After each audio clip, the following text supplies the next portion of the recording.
Is waiting in long lines just part of visiting a Disney park? It doesn't have to be.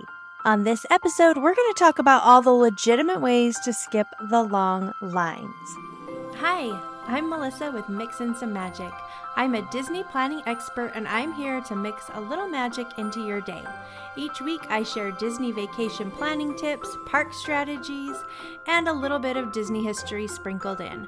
Of course, I like to include lots of Disney magic. Join me, let's mix in some magic.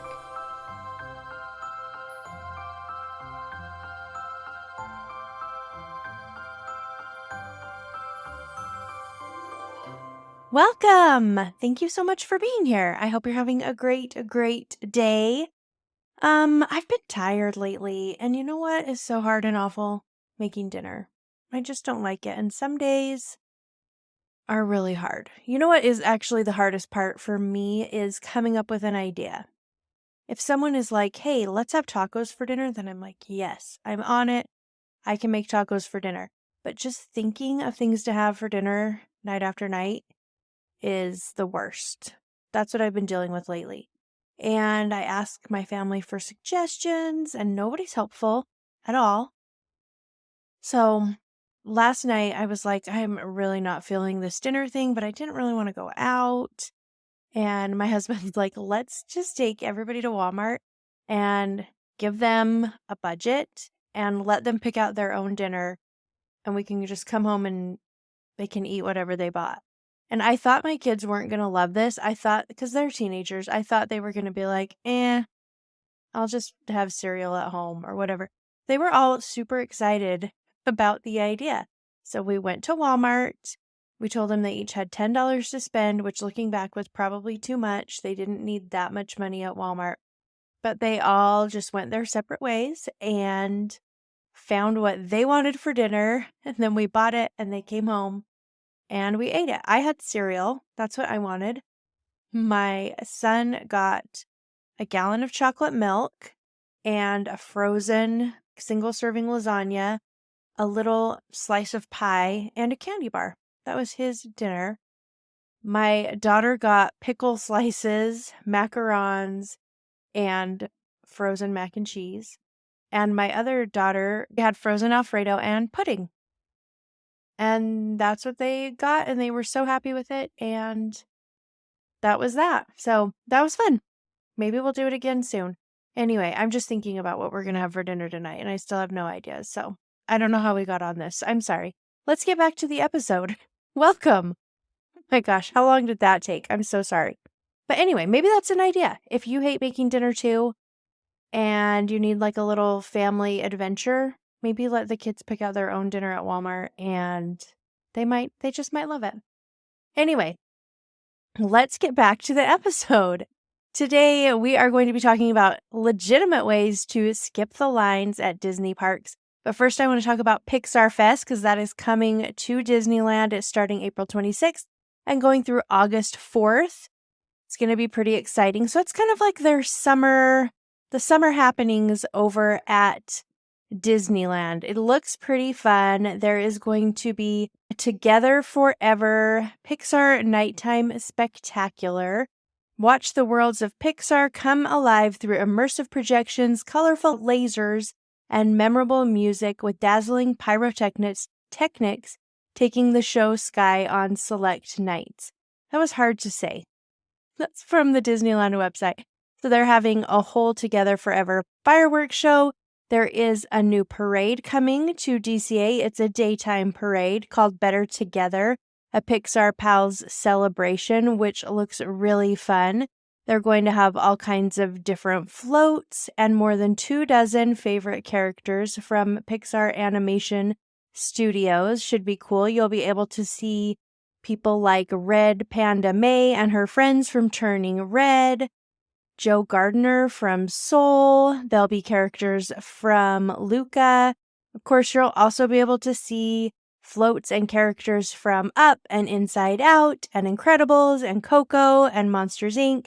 and Toy Story. We can't have a Pixar Fest parade without Toy Story characters, so you'll be able to see all of that.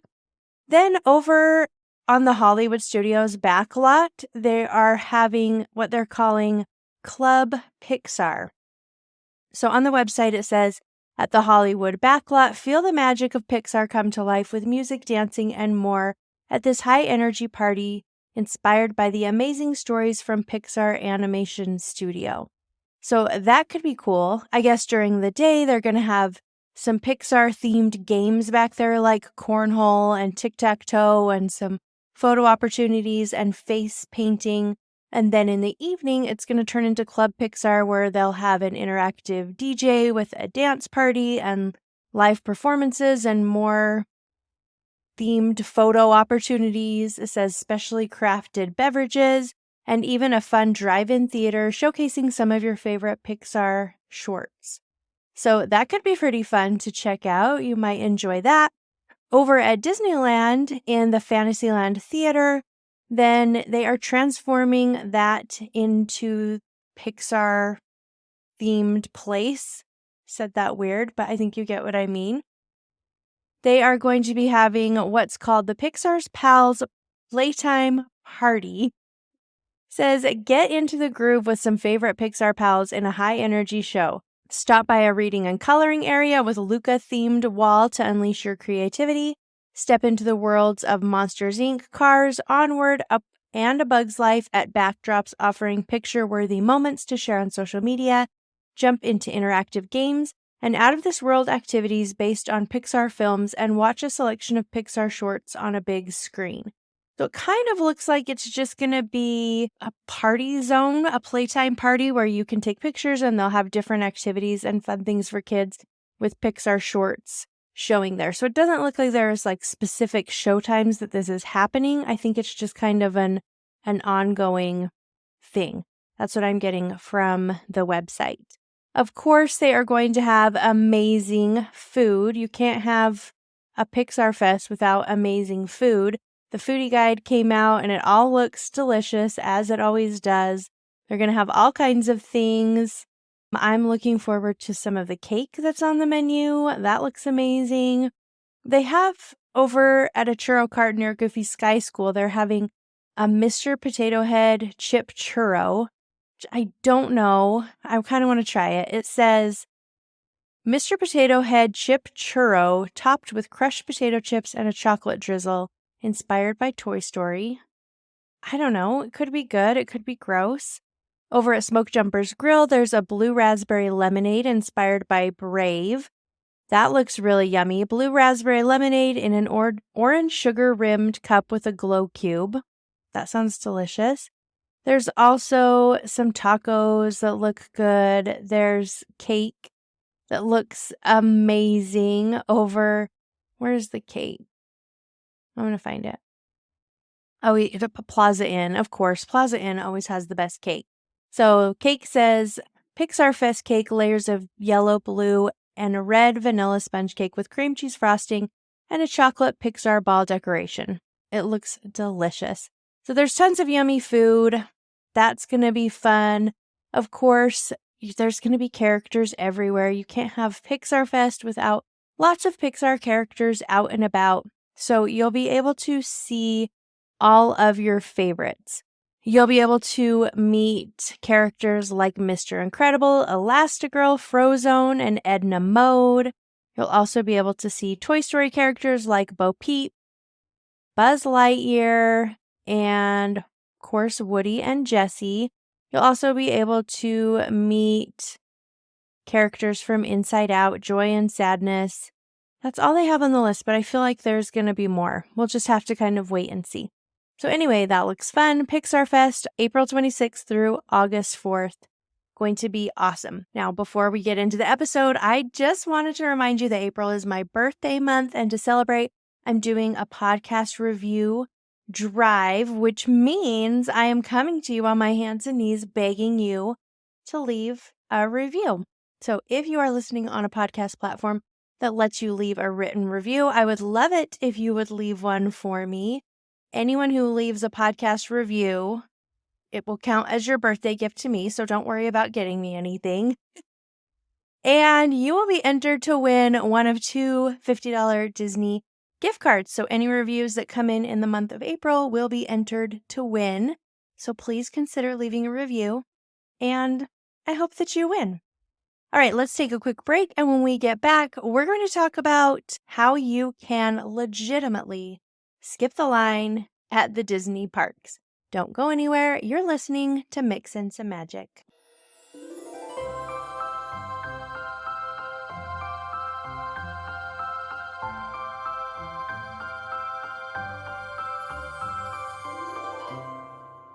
Today, I am thrilled to share with you my ultimate Disney travel hack, Getaway Today. As a diehard Disney fan, I've taken countless trips to Disney destinations, and Getaway Today has booked them all. I've been using them for over 15 years, and let me tell you, using Getaway Today has been a game changer. So, what is so special about Getaway Today? Well, I'm glad you asked. Here's the scoop. Getaway Today specializes in Disney vacations, and they've got the inside exclusive deals and discounts to Disney parks. Their park tickets are always discounted off the gate price, and they have amazing deals on hotels. They even have deals on cruises and Aulani in Hawaii. Trust me, you won't find these magical offers anywhere else. Whether you're planning a family vacation, a romantic getaway, or a solo adventure, Getaway Today can craft a personalized package to suit your Disney dreams. It's like having your own fairy godmother for vacation planning. Whatever you have in mind, they can help you make it happen. Getaway Today offers layaway plans, which is amazing, because Disney dreams shouldn't come with a hefty price tag, at least not all at once. Getaway Today offers payment plans that make it easy for you to budget and plan the perfect Disney vacation. They also have the very best customer service. Seriously, they are a small family-owned business and they really care about your vacation. Their customer service is top-notch. The Getaway Today team is filled with Disney experts who have actually been to the park. They've actually stayed in the hotels. They know their stuff and they are as passionate about Disney as you are. They go above and beyond to make sure your trip is practically perfect in every way. Booking through Getaway Today is super easy. You can book using their website. I've put a link in the show notes, or you can call them at 855-GETAWAY and tell them Mix in Some Magic sent you for the best deals. As a special treat for our listeners, Getaway Today is offering an exclusive discount. Just use the promo code MIX10 at checkout or over the phone, and you can save an extra $10 on packages. Thanks for tuning in, dear Disney listeners. Now go ahead, plan that unforgettable Disney adventure with Getaway Today, and let the magic begin. Ads are a pain in the butt. I really don't like them, but unfortunately, they are a necessary evil when you run a podcast. If you're listening to the ad and affiliate-supported version of Mix in Some Magic, thank you. Your support helps keep Mix in Some Magic running. If you're listening to the ad-free version on Patreon, thank you as well. Your monthly support is so appreciated and helps me with equipment costs, editing software, research materials for the show, and more. If you're interested in becoming a Patreon supporter, I'll put a link in the show notes. There's several membership options with the lowest being $5 a month. All Patreon supporters are invited to attend our monthly Disney Book Club as well. So come and join us. All right, that's enough of that. Let's get back to the episode.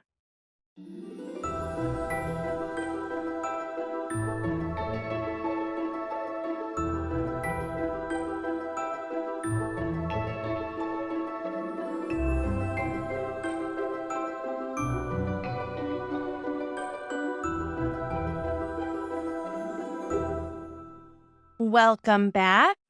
All right, if you are on social media or listen to the news at all and are kind of in touch with Disney parks, you have probably heard the news that Disney has decided to kind of revamp their Disability Access Service Pass, which is also known as the DOS Pass. That's what I say. I've also heard people say the DAS Pass, but I don't like how that sounds. So I'm going to say the DOS Pass because I prefer it that way. But really, it all means the same thing. And people have been very angry about it. I've got a lot of angry messages. There's people all over social media who are very upset about the change. But we're going to talk about it. So let's talk about what's really going on. The DOS Pass has been around for a while, and it is designed for guests who aren't able to wait in the traditional line, but don't necessarily need like a wheelchair or a scooter. So it worked really well for a while. I mean, from my outside perspective, obviously, I'm not on the inside meetings with Disney about these things, but it seemed to work really well for a while. Guests could go to guest services and they could get a pass, or they could have a virtual meeting with a cast member before their vacation to get their pass. They would discuss their needs, what their day at Disney was going to look like, why they had a hard time waiting in line, that kind of thing. And then a cast member could issue them this DOS pass. Then they could take their DOS pass, and it worked a lot like Genie Plus. They could book a return time, and then when it was their turn, they could use the lightning lane to enter the attraction, or if the attraction didn't have a lightning lane, then they would use an exit to get onto the attraction. But problems started happening with people abusing the system, like seriously abusing the system. Now, DOS Pass use has more than tripled over the past few years, and it is suspected that the triple usage hasn't come just from more people who need to use the pass. It has come because people are taking advantage and abusing the pass. So people who don't really need the pass are saying that they need it so that they don't have to wait in lines and then taking advantage of the system.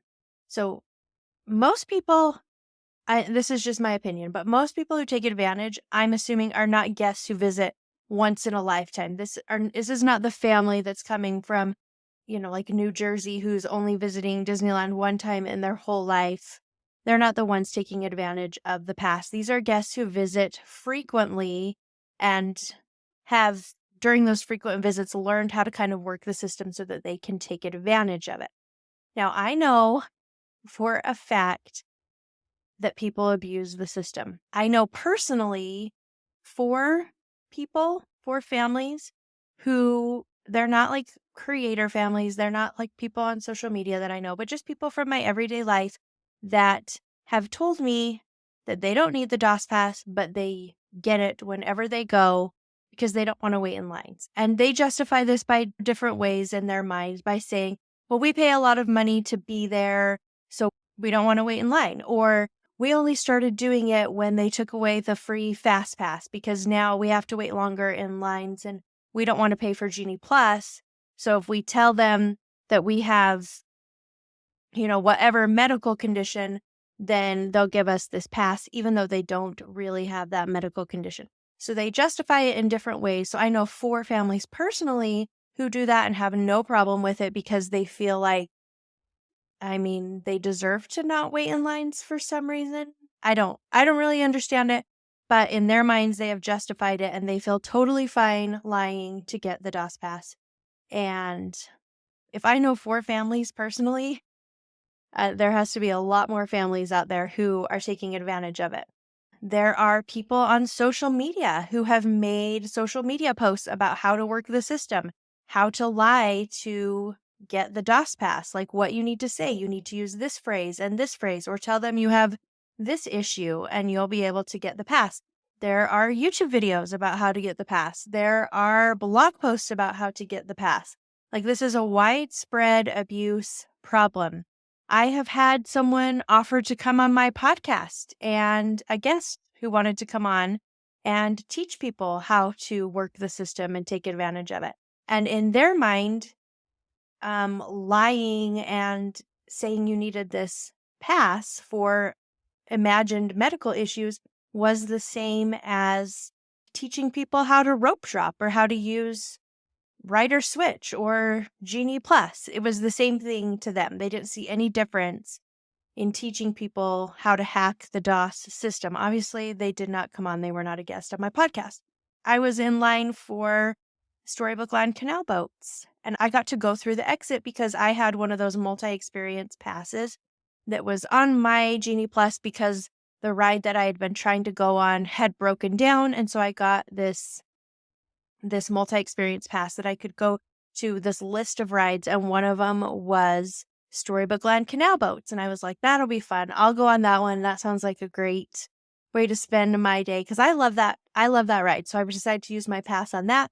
So to use your multi-experience pass on that ride, you go to the exit, you show them your pass, and then they let you in through the exit and they get you on the attraction quicker.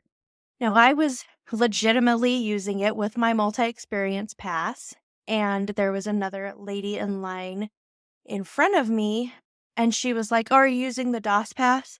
And I'm like, "No, we have a multi-experience pass." And she's like, "Oh, I'm using the DOS pass."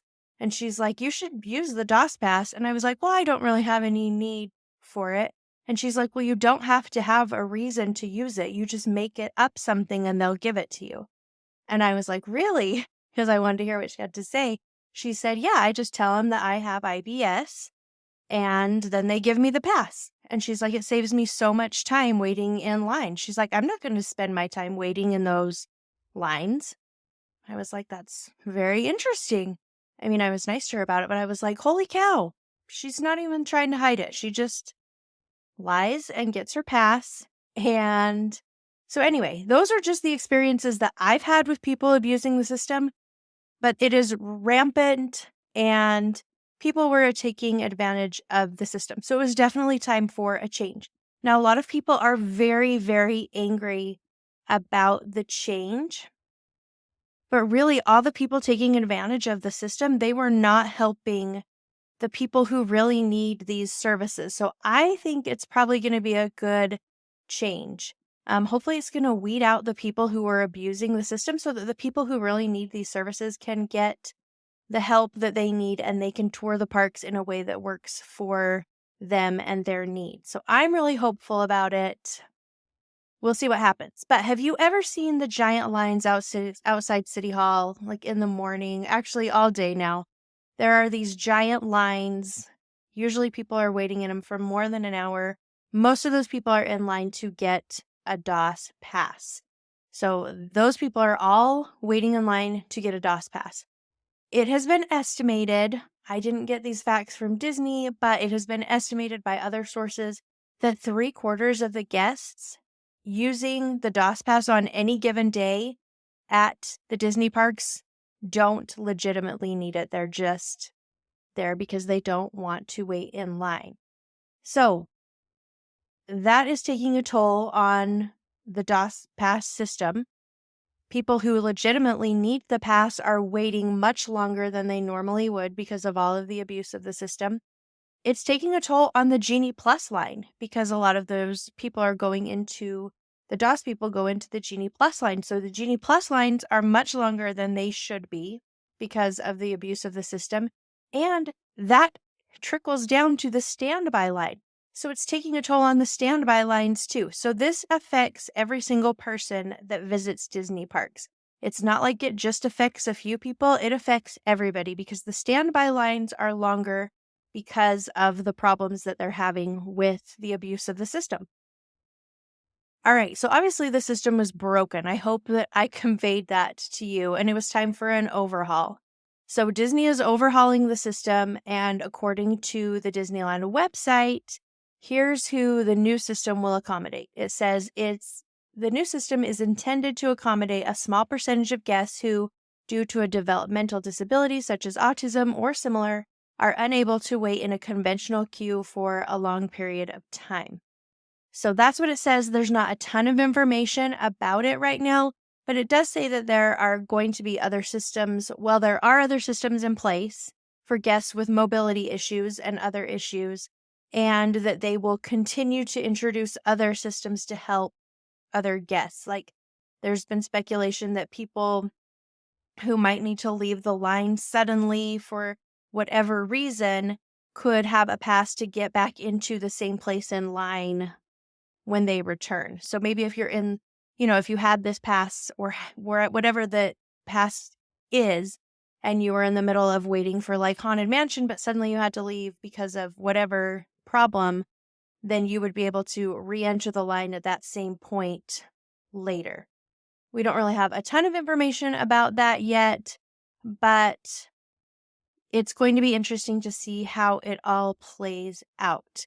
Now, changes to the DOS registration process are happening Disney World beginning on May 20th and Disneyland on June 17th. So if you're visiting the parks before these changes go into place and you need the DOS pass and you have it, then everything is the same right now. So the current registration process doesn't apply until those dates. But let me tell you a little bit about what the changes are. So for DOS specifically, both for Disney World and Disneyland, they will continue to offer a pre-registration via video chat, similar to the current process that they have.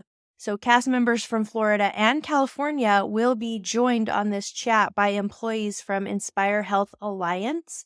So they'll be joined not just with a cast member, you'll be joined with a medical professional who can help determine the approval of a guest's request if needed. So I think that will be really helpful. And I think it will take a lot of pressure off the cast members because they're not medically trained. And so to have a medical professional there, I think will be very helpful. For guests who show up to the park without pre-registering but need this service, then Disney World and Disneyland kind of have things mapped out differently. So at Disney World, the video chat will be the only option for registration. So if you haven't pre-registered, then you'll be directed to the same video registration process. You'll just have to go through the process like on a cast member's iPad and have a video chat or something. Seems like it's going to take a really long time. So definitely pre-registering will be the way to go. At Disneyland, if you didn't pre-register, then there will be an accessibility window that you can go to that's in the Esplanade where you can talk to somebody in person about your DOS request. There are some other changes to the DOS system. Let's see, the eligibility will increase from 60 days to 120 days. So it used to be that if you got this DOS pass, then it was good for 60 days, and now it will be good for 120 days. So for those families who need it and visit often, they don't have to re-register quite as frequently, which is nice. Another change coming is that the DOS group will be limited to immediate family or no more than 4 people. So that means that if your immediate family is 7 people, like parents and kids, then they'll be able to all be together on your DOS pass. If you have somebody in your touring plan who, like, say that you need a DOS pass, but you have 2 friends there, they're not your immediate family, that's fine. They would still count as 4 people. It used to be you could have 6 people, and so now they are making it a little bit smaller, except for they are doing exceptions for immediate family. Now, immediate family doesn't include grandparents, though. It doesn't include cousins. It doesn't include those kinds of guests, because I've seen people get really upset because they needed a DOS pass, but they have a party of 20 and they wanted all 20 of those people to be included on their pass. So that's a change that is happening. I think that the new system is going to be better for guests who legitimately need the pass. Obviously, there's all kinds of disabilities that are invisible that we don't understand, we all don't know about, and we need to be kind and understanding and respectful of everyone that we come in contact, because we just don't know what people are dealing with. And I do think that Disney wants to be accommodating and that they're doing their best to find new ways to help people who actually need it. So I'm hopeful that these changes will be good. So they'll be really good for the people who need these services. They'll be good for the regular guests who are using Genie Plus. They'll be really good for the regular guests who are using standby lines. The only people who this isn't going to be good for are the people who were using the DOS pass, but they didn't really need it. So I have high hopes that it will all work out. I know there's going to be some bumps along the way, but hopefully in the next little while it all gets ironed out and it's just smooth sailing. That's my hopes. Fingers crossed. I hope it all works out. Now, interestingly, Universal parks have a very strict disability policy. You have to have a doctor's note and you have to have a call with a member of the Universal medical team before your visit to even be considered for their disability access pass. It's a very strict process, and their pass has very little abuse of the system because of how strict they are, and I hear it's working really great. So I wouldn't be surprised if Disney moves to that in the future. I think they're trying not to be that strict because they're trying to be as accommodating as possible. But I mean, honestly, I probably shouldn't even say this, but my guess is that this new system's going to work great for a while, and then people will figure out how to hack the system again, and then we're going to be right back where we started in 5 years. So that's what I think will probably happen. But hopefully for a little while it will work. Anyway, that's all the buzz about the DOS Pass changes this week.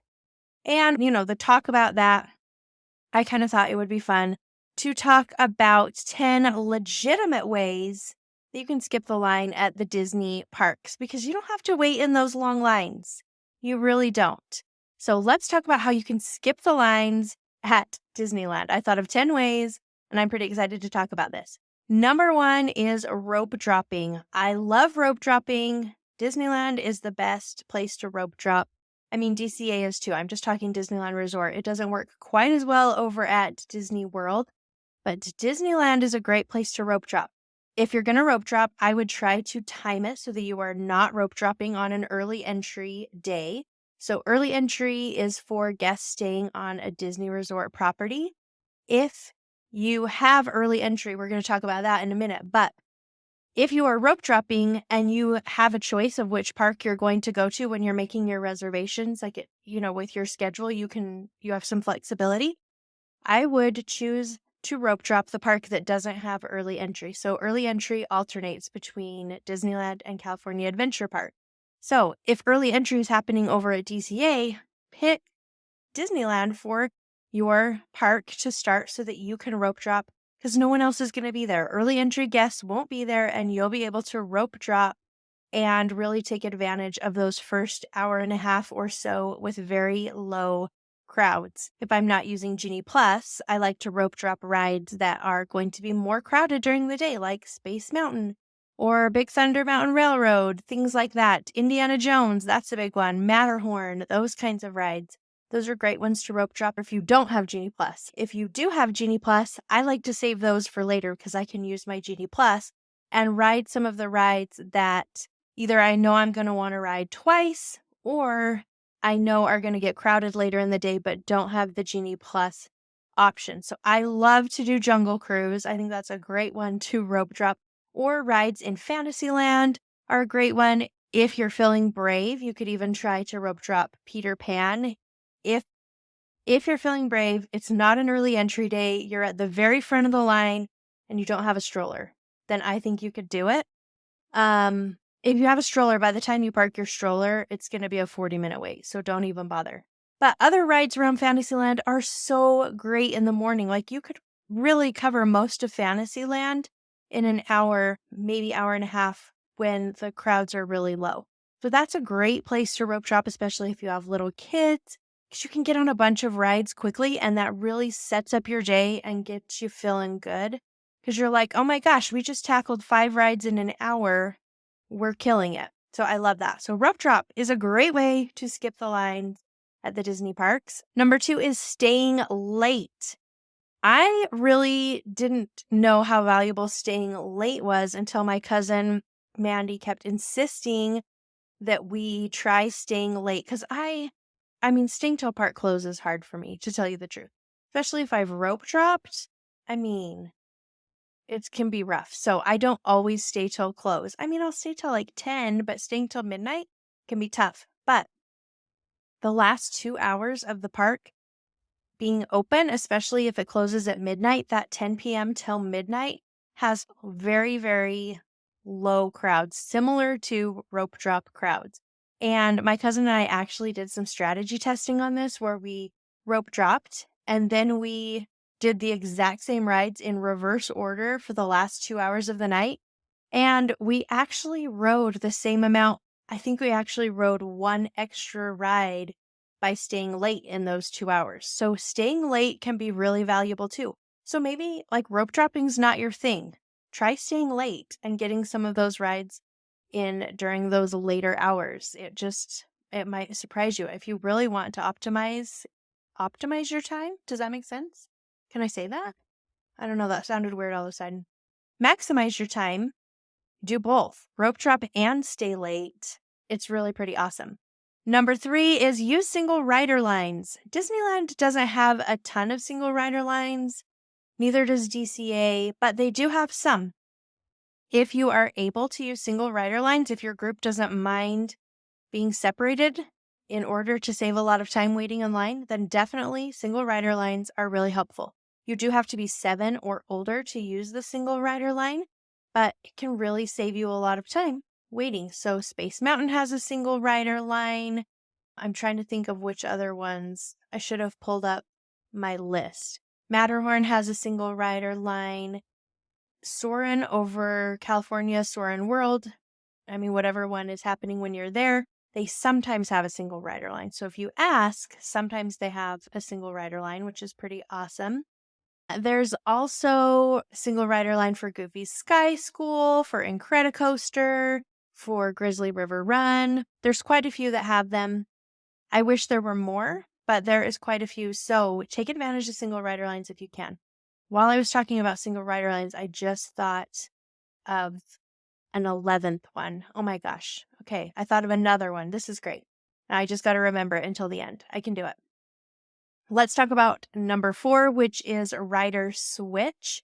Using rider switch is not like the very best option for skipping the lines, but it is if you have little kids. So that just means that your first group waits in the line, whether it's the Genie Plus line or the standby line, while the other person waits with the kids who aren't big enough to ride that attraction, and then you can switch places. So it is a time saver for, like, maybe everybody in your group wants to go on Indiana Jones, but you have a baby. Obviously, you can't leave the baby and the stroller all by themselves.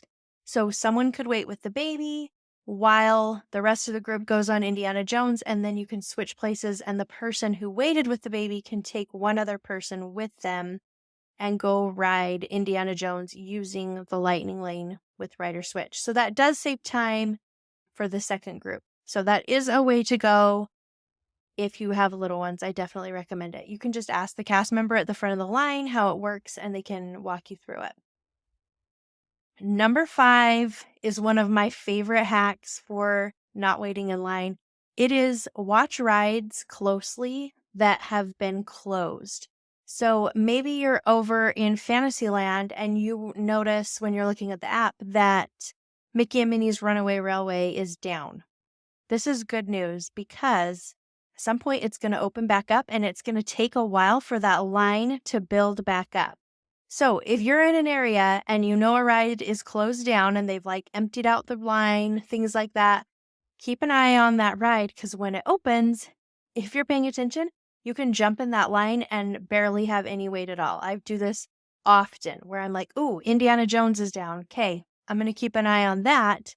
Since we're in the area, as soon as it opens, we're going to head there, and it's usually a much shorter wait right after it first opens. So there's a little trick. Number 6 is to use early entry. Like I said, early entry is for guests who are staying on property at the Disneyland Resort. I still don't think that staying at the Disneyland Resort just to get early entry is worth it, because I don't feel like it's that big of a perk, especially since you get almost no other perks, and it's only a 30-minute early entry. It's not very long, and it goes very, very quickly. But if you are staying at the Disneyland Resort, take advantage of early entry, because that's basically the only benefit you get for staying on property, and you paid a lot to stay on property, so take advantage of it. If you're staying there, take advantage of early entry. Make sure you really, really get there early. The parks will open 30 minutes early for early entry guests, but I want you there like an hour before the park opens. So say early entry starts at 7:30. I want you, and the park opens at 8. I want you in line for early entry by 7 a.m., if not a little earlier, so that you can really take advantage, be one of the first ones in the park for early entry, so that you can really take advantage of it and make it work for you. Because a lot of people won't show up till 7:30. Then by the time they go through security and get into the park and wait in the lines, then it's 7:50, and they have only 10 minutes of early entry time left, and they've kind of wasted it. So if you're doing early entry, really do early entry. Get there really early so that you're one of the first people to be able to experience it. Number 7 is use a Genie Plus. Now, I know a lot of people don't like Genie Plus. I personally love it, but I do know how to use it. I think people who hate Genie Plus are the ones who don't understand how to use it, and then they waste their time and money and they don't get a lot of value out of it. So using Genie Plus can 100% save you so much time waiting in line if you know how to use it. It makes a big difference. So I have a whole post on my blog. I have a podcast episode about how to use Genie Plus correctly. So I'm going to put a link to that in the show notes. So using Genie Plus is awesome, but make sure you just take a little bit of time to educate yourself about it so that you can use it the right way and really make it work for you. Number 8 is use one of my touring plans. I have touring plans that include Genie Plus. I have touring plans that don't include Genie Plus, but they have a step-by-step guide to your day. So it really honestly lays out the steps. It'll be like, get a lightning lane for this ride, ride this ride, ride this ride, and it just lays the whole day out for you. So if you don't go to Disneyland often, if you're not experienced with making touring plans or things like that, then this will save you so much time because these plans are designed to help you not wait in those long lines. So if you don't want to wait in long lines, but you don't really know how Disneyland works, then definitely grab one of those touring plans so you can hack the system and not wait in line. Legitimately hack the system and not wait in those lines. So I'll put a link to those touring plans in the show notes as well. Number 9 is buy an individual lightning lane. Now, this is not the most popular option, but it is an option, and I wanted to give you all your options for skipping the lines. So over at Disneyland, there are 2 attractions that you can purchase an individual lightning lane for, and you can use that to get into like the shorter line and almost get to the front of the line without much waiting. The first one is Rise of the Resistance, and the second one is Radiator Springs Racers. So if you're like, we don't care about waiting in these lines, we're not going to do it, those are good options for skipping them. They are expensive, usually around $20 a person to skip the line, but it does get you there faster. I would never buy one for Rise of the Resistance because I prefer to just ride it at night. I guess this could have been number 12 even, but we'll just talk about it now. We're going to bulk it in with buy an individual lightning lane. I like to ride Rise of the Resistance right before it closes. So this attraction usually closes at 10 p.m. or 9 p.m. Closes earlier than the park for sure. So don't make the mistake of thinking that you can ride it later because it usually closes earlier. So check the app on the day that you arrive. If you click Rise of the Resistance, it will tell you what time it closes for the day. Say it closes at 10 p.m. If you get in line at 9:50, then you're going to wait probably only 15 or 20 minutes for the ride.